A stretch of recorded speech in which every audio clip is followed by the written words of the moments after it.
செய்ய முடியும் என்ற உள்ள உறுதி என்னிடம் என்றென்றும் கொந்தளிக்கிறது. இந்த உள்ள உறுதிகள் எல்லாம் இளைய சமுதாயத்தின் சிறப்புகளாகும், அஸ்திவாரமாகும். இந்த நாட்டின் இளைய சமுதாயத்தின் உறுப்பினரான நான் என் கடின உழைப்பாலும் உள்ள உறுதியினாலும் தோல்வியடையச் செய்து வெற்றி பெற்று என் நாட்டை வளமான நாடாக்குவேன்.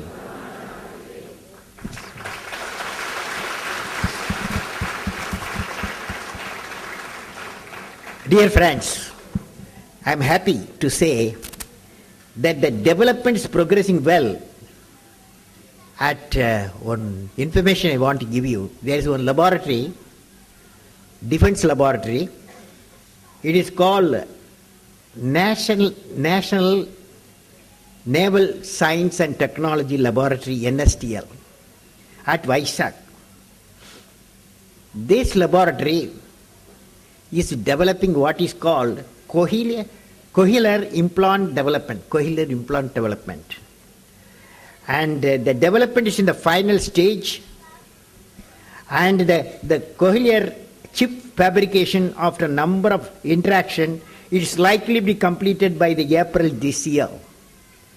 Certainly, few cochlear implants for fitment on volunteers will be available before the end of July 2010. I would suggest Bala Vidyalaya to be in touch with the director at NSTL to get the latest progress in this project, which can be beneficial to many children of Bala Vidyalaya. This is an area which can be taken up by the Bala Vidyalaya for further enhancing the speech and hearing of the special children. Cochlear implant will cost 9 lakhs if we import. Only rich people can afford. Now this is being developed in one of the defense lab. The cost will crash down less than 20,000. Today, friends, you would have seen a news item. Today I am very happy to hear in Chennai news that the auditory brainstem implant, ABI it's called, auditory brainstem implant has been successfully implanted to a two-year-old boy, Kaushik Gandhi, who was born with a hearing impairment and also able to hear the sound for the first time. I congratulate the Madras ENT Foundation, Dr. Mohan Kameshwaran and his team of expert doctors for this innovative task of bringing smiles on the face of the person who are born with a hearing difficulty.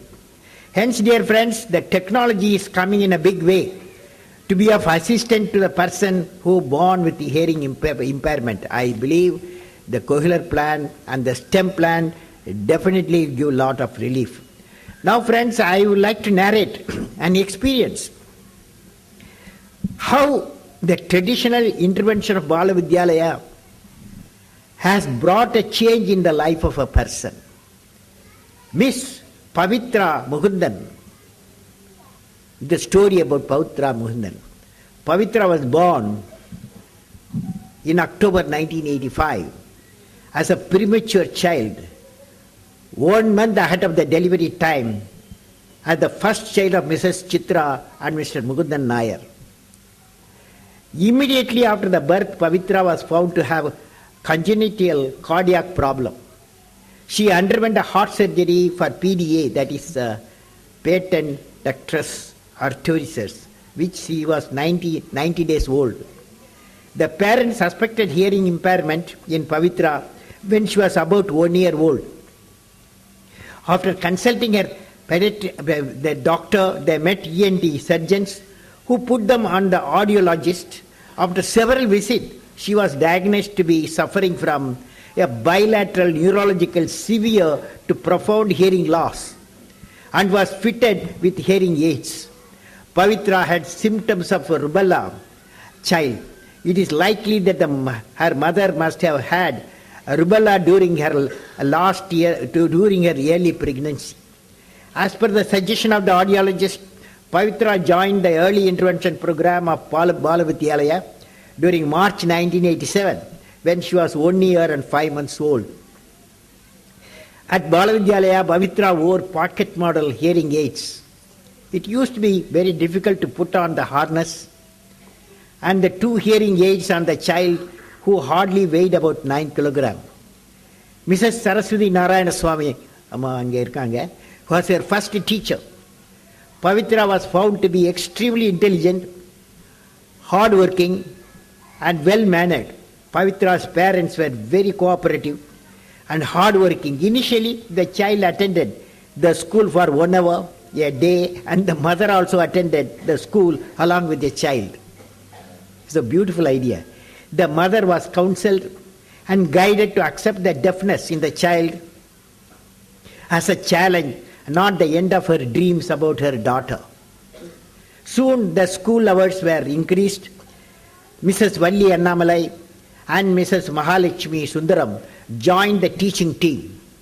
The child progressed fast and started developing basic listening skills. The child could notice presence and absence of sound, associate sounds with source, discriminate sounds heard and comprehend what she heard. She started picking out objects when they were named, sorted marbles according to their colors and size, sorted blocks according to their shape, threaded beads as per the instruction.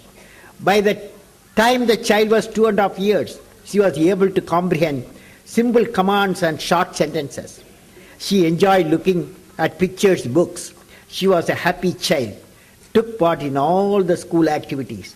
At that stage, Pavitra was moved to the preschool, was introduced to the activities that laid foundation on readiness skills in reading, writing and number work. She started matching words with pictures, sentences with suitable pictures, and fared well in all exercises. She started talking fluently, answer questions, and easily take part in conversation. After completing the course in Balavidyalaya in April 1991, Pavitra was admitted to Chinmaya Vidyalaya, Chennai in Standard 1. At the regular school, the reading and writing skill of Pavitra was found to be way ahead of the other unimpaired children in her class. Her progress in the school was smooth, and she was one of the toppers of her class throughout. The mother kept in close touch with the regular school as well as the Balavidyalaya. Every time she had a doubt, she got it cleared from the staff of Balavidyalaya. Pavitra continued to be underweight. She developed, and her spine developed a curve, and it got pronounced more after she was 13 or 14 years.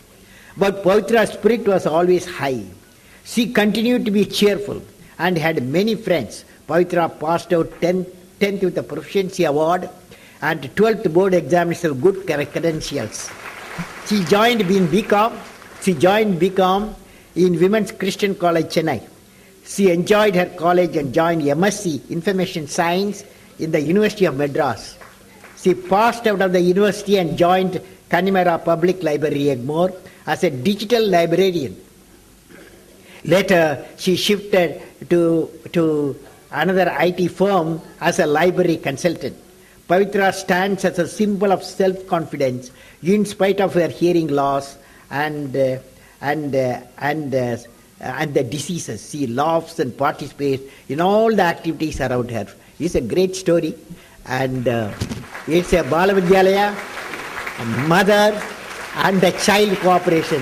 She's Pavitra. Hello, how are you? Good. Very good. Excellent. What are you doing now? Librarian. Pavitra is working in digital librarian now. Wish you all the best.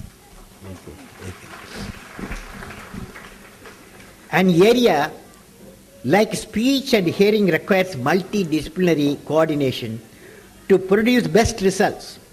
The modeling of the speech and hearing mechanism, the interpretation of normal and abnormal processes as observed, research for understanding and treatment, keeping the person with the abnormality in good spirit under the awareness program will also involve many specialists to come together. And I see in Balavidyalaya everything falling in the slot, and they are doing a fantastic work. Balavidyalaya may take an initiative to network electronically similar institutions in the country through exchange program and continuing education. Friends, in conclusion, what shall I say? Let me share with you one experience by narrating an incident which took place in Rashtrapati Bhavan. On 27th November 2003, I met about 1,000 differently challenged children who were taking part in the Special Olympics. They were extremely enthusiastic to visit Rashtrapati Bhavan, and the environment gave them happiness. To that gathering, I recited a short poem